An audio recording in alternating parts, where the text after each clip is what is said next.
Enseñanza espiritual 154. 1. La luz de mi espíritu os ilumina en esta alba de gracia. 2. Mi enseñanza y ejemplos del segundo tiempo, no han sido comprendidos por la humanidad, porque en vez de amor de los unos para los otros, encuentro división entre los pueblos y pugna entre las distintas doctrinas, sectas y religiones. Yo vine a daros un ejemplo de humildad, desde mi cuna, hasta que expiré entre vosotros, sobre una cruz. Mi vida, mis ejemplos y enseñanzas y mi sacrificio, no han sido imitados por los hombres. 3. Aquella página del libro de Dios, fue una enseñanza para todos los tiempos. En ella dejé todo cuanto en aquel tiempo tenía que deciros, nada podía olvidar. Os anuncié que volvería entre vosotros, y aquí me tenéis, cumpliendo mi promesa. Mas contemplo a vuestro mundo turbado, a los hombres tratando de cambiar la faz del planeta con sus creencias y doctrinas. Hoy vengo lleno de amor para deciros: si no habéis comprendido las enseñanzas del segundo tiempo, heme aquí para ayudaros con mi palabra a comprenderlas. 4. Oíd. Cierta vez se acercó Jesús a la ribera del Jordán y ahí encontró a Juan, el Bautista, enseñando a sus discípulos, anunciándoles la venida del reino de los cielos. El precursor del segundo tiempo, al contemplar la luz de su mirada, la serenidad de su faz y la majestad divina que Jesús irradiaba, reconoció al Mesías y ante él se inclinó. Juan, que se encontraba preparando a sus discípulos y había oído hablar de la doctrina que venía enseñando Jesús, les había dicho: el reino se acerca a los hombres, y cuando se encontró frente al Redentor, al instante lo reconoció y exclamó: Eloí, este es aquel de quien no soy digno de atar las correas de sus sandalias. 5. Mas como Juan era mi profeta y mi siervo, sus enseñanzas fueron unidas a las mías y sus discípulos también lo fueron míos. 6. En otra ocasión, se encontraba Jesús en las cercanías de una aldea, envió a sus discípulos a que buscasen víveres para alimentarse, y ellos al regresar, encontraron a los discípulos de Juan predicando. Entonces, llegando ante el maestro le dijeron: Señor, Señor, hemos encontrado a unos hombres que predicaban una doctrina y hacen prodigios, ¿está esto dentro de tu ley? Jesús les dijo: ¿por qué os escandalizáis? Todo aquel que practica la caridad está dentro de la ley. 7. Hoy os digo esto, discípulos del tercer tiempo, para que no juzguéis fuera de mi ley a quienes encontréis en vuestro camino, sembrando amor, caridad y luz, sea cual fuera el nombre de la doctrina que practican. 8. En aquel tiempo no fui reconocido por todos como el sembrador divino. Para muchos fui tan solo un Galileo que predicó sobre la tierra. Solo aquellos que encontraron en la palabra de Jesús la voz de la divinidad, lo reconocieron como Hijo del Altísimo. 9. El que hoy se manifiesta entre vosotros, es el mismo que os habló en el segundo tiempo, mas lo que contemplaron entonces los hombres, no es ahora lo mismo. Aquel maestro, de frente serena, de apacible mirada y dulce palabra, viene hoy en espíritu y os habla por conducto del hombre. 10. El que quiera sentirme y contemplarme bajo esta forma de comunicación, haga que penetren en calma su mente y su corazón. 11. Muchos habéis perdido la tranquilidad, mas al contemplar la paz y confianza de vuestros hermanos, os habéis refugiado en ellos, en su fe y en su esperanza, deseando alcanzar el puerto de salvación. Así os ayudaréis los unos a los otros. 12. Yo formaré en este tiempo un pueblo que sea celoso de mi ley, amante de la verdad y de la caridad. Ese pueblo será como un espejo en el cual los demás podrán ver reflejados los errores en que hayan incurrido. No será el juez de nadie, pero sus virtudes, obras y cumplimiento irán tocando al espíritu de todos los que se crucen en su camino, e irán señalándoles sus errores a todos los que falten a mi ley. 13. Cuando este pueblo sea fuerte y numeroso, atraerá sobre sí la atención de sus semejantes, porque la limpidez de sus obras y la sinceridad de su culto tendrán que sorprender a la humanidad. Entonces se preguntarán los hombres: ¿quiénes son estos que sin tener templos saben orar de tal manera? ¿Quién ha enseñado a estas multitudes a orar, adorando a su Dios, sin que sientan la necesidad de elevar altares para su culto? ¿De dónde han salido estos caminantes y misioneros que a semejanza de las aves no siembran ni cosechan ni hilan y sin embargo subsisten? 14. Y yo les diré: este pueblo pobre y humilde, pero celoso de mi ley y fuerte contra las pasiones del mundo, no ha sido preparado por hombre alguno. Estas multitudes que gozan haciendo el bien, a las que ilumina la inspiración y saben llevar a los corazones el mensaje de paz y la gota de bálsamo, no han sido enseñadas por maestros o ministros de ningún culto de la tierra. De cierto os digo que, en este tiempo no existe un solo hombre en vuestro mundo, que sepa o que pudiera enseñar el culto de Dios bajo la verdadera espiritualidad. No es en el esplendor de los ritos o de las ceremonias, ni en la riqueza o en el poder terrenal donde radica la verdad que por ser humilde, busca como templo a los corazones limpios, nobles, sinceros, amantes de lo puro.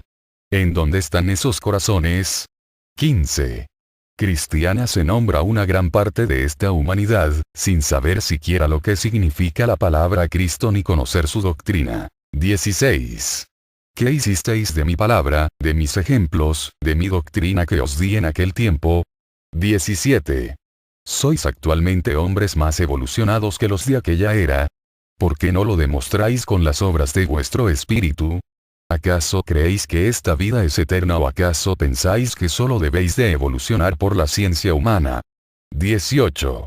Yo vine a enseñaros el verdadero cumplimiento de la ley, a fin de que convirtieseis este mundo en un gran templo donde se adorase al verdadero Dios, donde la vida del hombre fuese una constante ofrenda de amor a su Padre, al que debiera amar en cada uno de sus semejantes, rindiendo así tributo a su Creador y Maestro. 19. Y ahora que he vuelto a los hombres, ¿qué es lo que encuentro? La mentira y el egoísmo han sustituido a la verdad y a la caridad. La soberbia y la vanidad, en vez de la mansedumbre y humildad. La idolatría, el fanatismo y la ignorancia, en vez de la luz, la elevación y la espiritualidad. El lucro y la profanación, donde solo debería existir el celo y la rectitud. El odio y la guerra desatada entre hermanos han sustituido a la fraternidad, la paz y el amor. 20.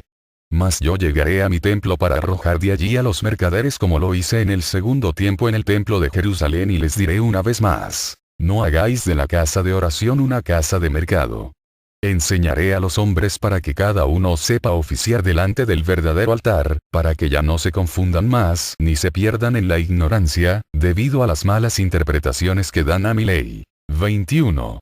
El maestro os dice. El ministro es el espíritu, siendo el altar el corazón, la oración es el pensamiento elevado, y la ofrenda son las buenas obras que podáis presentarme. 22. Cuando sintáis que la caridad y el amor hacia vuestros hermanos forman vuestra verdadera vida, ¿cómo no ha de comprender el mundo que el corazón no es tan solo un órgano insensible y que el espíritu es más que la materia? ¿Cómo no ha de comprender que la inspiración es más valiosa que las imágenes que el hombre ha forjado para representar lo divino, y que las buenas acciones con las que deis testimonio de mi ley son más meritorias que los más valiosos bienes terrenales? 23. De cierto os digo, que si queréis salvar vuestra fe y así evitar que vuestro espíritu zozobre en esta tempestad, debéis de construir espiritualmente vuestro templo. Dejad que mi reino descienda a vuestro corazón, contra su luz nadie puede luchar. Veréis entonces cuando pase el torbellino, cómo se levantará invisible, pero fuerte y grande, el templo indestructible, cuyos cimientos estarán en vuestro corazón. 24. Contemplad cómo en este instante se ilumina el mundo con la luz diáfana que irradia de mi espíritu. La luz os ayuda en vuestro progreso y comprensión y con ella lográis la paz. 25. La luz y el amor nacen del corazón, la paz está en el espíritu como un reflejo de la eternidad. 26. Mi palabra es dulce, mas no os hastiéis de ella, porque encontraré vacíos vuestros corazones recreándose solo en los goces materiales. Por eso vengo con frecuencia a vosotros, para hacer que vuestro corazón palpite con un ritmo distinto al ponerse en contacto con lo divino, porque siempre os perdéis del sendero de vuestro cumplimiento. 27. Porque han existido y existen hombres que habiendo llegado a conocer la ciencia humana con el uso de las facultades que el Creador les concedió, la usan para combatir y desconocer la ciencia divina, porque su vanidad no les permite penetrar con humildad y respeto en el arcano del Señor, y buscan su meta y su trono en este mundo. 28. De entre los pecadores seleccionaré a los que en este tiempo me han de servir. Mi potencia vibrará en ellos y les transformaré con mi gracia. 29. reconciliaos con vuestra conciencia para que seáis perdonados por ella, porque mientras creáis estar en preparación y no escuchéis la voz interior que os señala vuestros errores, no podrá existir comunicación conmigo ni podrá desaparecer absolutamente la idolatría. 30. En este tiempo os hablo como padre y como juez, mas no temáis, que también en lo divino existe el amor y la ternura de una madre a quien llamáis María. 31. Amados hijos míos, sentid amor hacia ella. Yo escucho la plegaria que brota de vuestro espíritu para ensalzarla, porque sabéis que vuestros labios son torpes para hacerlo, porque los consideráis impuros y preferís cerrarlos. 32. Mas, yo os pregunto, ¿habrá alguien que no haya recibido una caricia de la Madre Celestial? En verdad os digo que todos, absolutamente todos, alcanzáis de su amor. 33. Ved a los que ayer se hallaban perdidos, ahora se encuentran escalando las alturas de la montaña. Hoy podréis estar entre la escoria y pronto, mediante mi gracia y vuestros méritos de paciencia y caridad en este tiempo de crisol espiritual, harán que también os elevéis por sobre toda miseria. No olvidéis que el espíritu es el artífice del dolor. 34. El espíritu y la envoltura, van formando un ser armonioso, consciente de sus deberes espirituales y humanos. Habéis sido testigos de la evolución de las doctrinas y en vuestra meditación habéis llegado a comprender quién es el creador de toda la belleza de vuestro mundo, porque ya no existe tiniebla en vuestra mente. 35. Vivís en paz porque procuráis estar en armonía con vuestro Dios y la paz es tesoro para el espíritu en este mundo, que experimenta después de haber cumplido todos los deberes para con el Padre. 36. Procurad vivir experimentando siempre esa satisfacción para que en el momento de vuestra elevación de este valle hacia el otro, no se lleve vuestro espíritu ninguna preocupación terrestre ni dolor por falta de cumplimiento. 37. No podéis cansaros de hacer el bien, ya que os lo estáis haciendo a vosotros mismos. Hablad de mi enseñanza con amor y mi palabra florecerá en los corazones. 38. Os estoy preparando y llenando de sabiduría porque ya os he dicho que después de 1950, ya no escucharéis mi palabra por el entendimiento humano, y el que no aproveche mis lecciones, sentirá vacío su corazón y vagará como muerto. ¿Por qué como muerto? Porque espiritualmente y moralmente se sentirá decaído y en sus pruebas no encontrará fuerza para sobreponerse y percibir mi caricia divina. 39. A vosotros toca volver a la vida a aquellos hermanos vuestros, apartándolos del materialismo y persuadiéndolos de la gracia tan grande que encierra la espiritualidad. 40. Después de 1950, seguiré manifestándome por la inspiración de cada uno de vosotros. Si sabéis preparaos, yo haré prodigios. Solo os pido que vuestra fe sea al menos del tamaño del grano de la mostaza y veréis mi palabra cumplida. 41.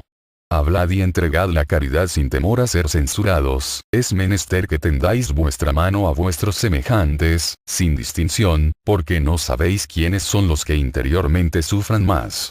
Veréis muchas veces cómo vuestros hermanos al escucharos, se alegrarán y os darán palpables muestras de gratitud. 42.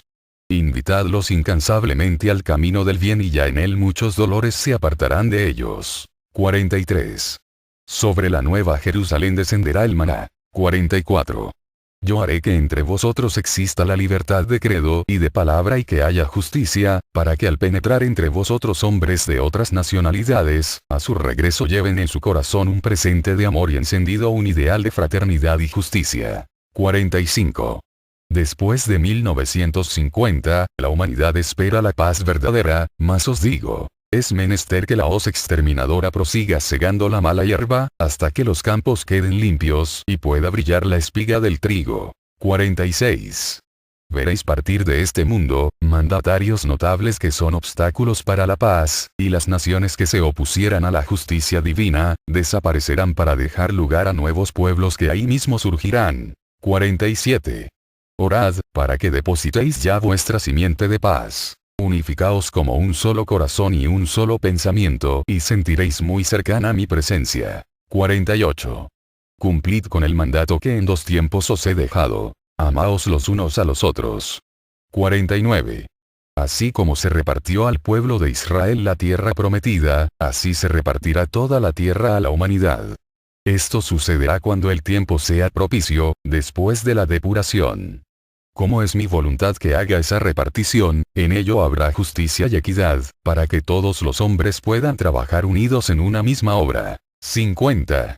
Hoy los pueblos comen las migajas de la mesa de los reyes y señores, mientras estos se enriquecen acumulando el pan de sus siervos y vasallos. Pero siendo duros los mendrugos de los pobres, estos no son tan amargos como los manjares que comen los grandes. 51. Unos y otros son víctimas, por eso es menester que yo venga a libertaros, a romper vuestras cadenas, pero también es necesario que la esclavitud y devastación provocada por las plagas vaya en aumento, porque de otra manera los hombres no querrían seguir al que viene a salvaros.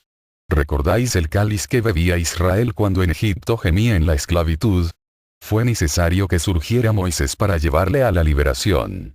¿Recordáis también cuando el pueblo se encontraba en su misma patria cautivo y humillado, y cómo se encontraban las demás naciones cuando apareció el Mesías en la tierra para enseñarles el camino de la salvación? 52. También en este tiempo será preciso que antes de la liberación conozcan los hombres la estrechez, la miseria, la opresión, la injusticia, el hambre, la sed, para que al fin se levanten deseando llegar a encontrar otra vida que sea mejor. 53. Cuando esta humanidad se despoje de su materialismo y comience a reconocer lo alejada que ha vivido de mi ley, dirá desde su corazón: cuán necios y torpes hemos sido los hombres al entregarnos voluntariamente a las pasiones, para luego ser esclavos de ellas. Ahí está el monte desde el cual yo os he mostrado mi ley, subid por el sendero que os he señalado. La tierra de promisión se encuentra con sus puertas eternamente abiertas en espera de las multitudes, a las cuales les está brindando paz y bendiciones. 54. Cuando el hombre haya descendido al fondo del abismo y cansado de luchar y sufrir ya no tenga fuerzas ni para salvarse a sí mismo, verá maravillado cómo surge del fondo de su misma flaqueza, de su desesperación y desengaño, una fuerza desconocida que es la que emana del Espíritu, el cual al darse cuenta de que ha llegado la hora de su liberación, batiendo las alas se levantará de los escombros de un mundo de vanidades, de egoísmo y de mentiras para decir: ahí está Cristo el repudiado, Él vive, en vano le hemos querido matar a cada paso y en cada día. Vive y viene para salvarnos y darnos todo su amor. 55. Esa será la hora en que el hombre reconozca que para lograr la verdadera grandeza espiritual, así como una vida elevada en la tierra, no existe otra ley que la de Dios, ni más doctrina que la que os di en la palabra de Jesús. 56. Analizad vuestros conflictos, estudiad los problemas que os afligen, y luego poned en práctica mis mandamientos y mis máximas, y veréis cómo en ellas puede encontrar la humanidad la solución de todos los problemas que la afligen. Mas como no os sentís capaces de llevar a la práctica las palabras y los ejemplos que os diera el Divino Maestro, será menester que el dolor que también es Maestro, se acerque a vosotros para persuadiros de muchas verdades, para sensibilizaros y además para doblegaros. 57. Me preguntáis: ¿por ventura vuestra palabra no tiene el poder suficiente para persuadirnos de nuestros errores y salvarnos, evitándonos tener que pasar por el crisol del dolor? Y os digo, mi palabra tiene más fuerza de la que pudierais llegar a suponer, mas si el que me escuchase quedara transformado al instante, sin esfuerzo, tan solo por el hecho de haberla escuchado, ¿qué mérito tendría eso de vuestra parte? 58. Es necesario que aquel que la escucha, ponga fe, voluntad, esfuerzo y amor. Entonces habrá un mérito grande, cuyo premio o galardón será el de no sentir el dolor, porque ha tomado como arma mi ley y mi doctrina. 59. Multitudes que me estáis escuchando, ¿no sentís sobre vuestro espíritu la presencia de mi ley? ¿No sentís que vuestro corazón al escuchar mi palabra, palpita con una nueva vida? 60. Orad para que entendáis, y velad para que llevéis a la práctica mis enseñanzas, porque en esta hora amarga y difícil para la humanidad, tenéis grandes responsabilidades. 61. Si a pesar de las grandes vicisitudes que os afligen no perdéis ese átomo de espiritualidad que habéis logrado alcanzar, veréis realizarse en vuestro camino verdaderas maravillas y prodigios, con los cuales os iré alentando en la dura jornada. 62. Mi paz sea con vosotros.